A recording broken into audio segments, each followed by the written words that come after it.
100년 전 일본 관동 대지진 당시 조선인 학살 사건을 다룬 영화입니다. ちょっと待て。15円50銭って言ってみろ。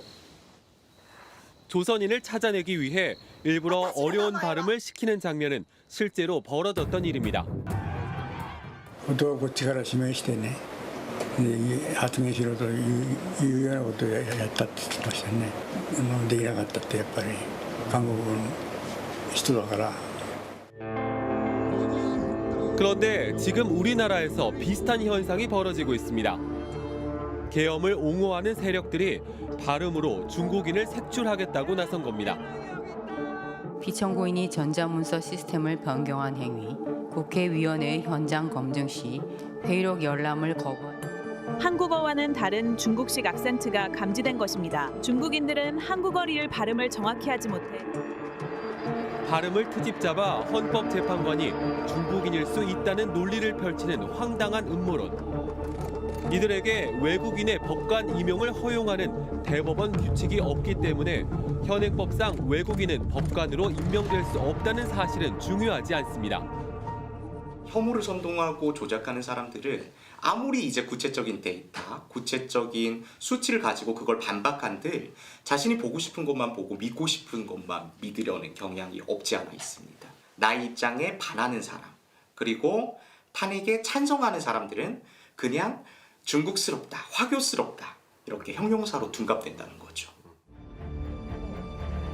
중국인에게 극단적인 적대감을 가지는 정서의 진원지는 어디일까? 당초 윤 대통령이 계엄을 선포할 땐 북한은 등장해도 중국은 등장하지 않았습니다.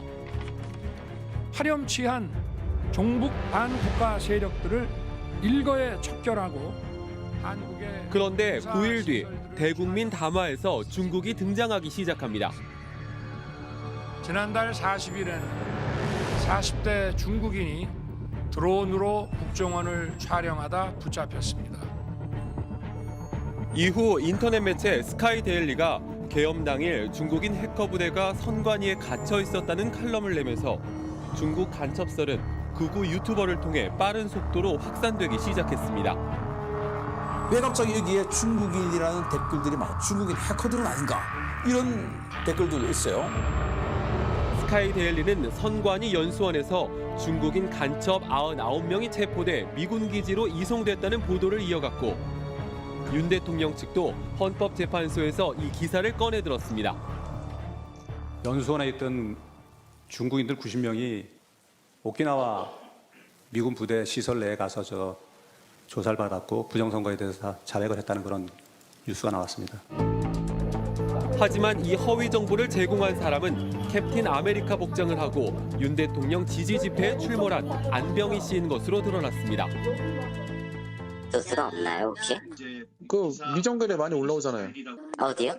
미국 정치 갤러리 DC에 일베 활동하다가 일베에서 밴당해가지고 지금 거기서 활동하는데 그 지금 인텔이 거기서 제 휴미트들이 거기다 인텔 올리고 있어요. 그래서 제가 확인하면 글 지우고 이런 식으로 해서 소통하고 있어요. 그래서 안 씨는 중국 대사관 진입을 시도했다가 결국 구속됐습니다.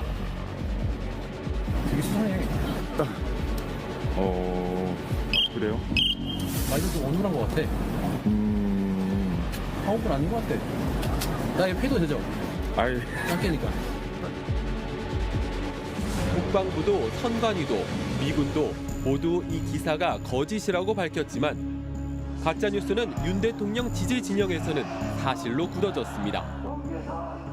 이 국제적인 부정선거에 개입한 나라가 중국과 그리고 한국입니다. 중앙선관위에는 나라를 부정시키고 중국인들을 고용하고 있냐, 선거 전산 시스템이 해킹됐다, 표를 짜깁기 한 거다라는 민원인들의 전화가 폭주하고 있습니다. 어디서 혹시 그런 얘기를 들으셨느냐, 어떤 관련 근거가 뭐냐고 이제 저희들이 여쭤보면 네. 유튜버를 보통 얘기하시거든요. 네. 특정 유튜버, 유튜브 그 얘기를 하시면서 거기에서 봤다. 네. 저희가 객관적으로 설명을 드리고 어떤 근거를 들어서 설명을 드린다 하더라도 좀 받아들이실 생각이 없다 보니까 좀 소통이 안 되시더라고요.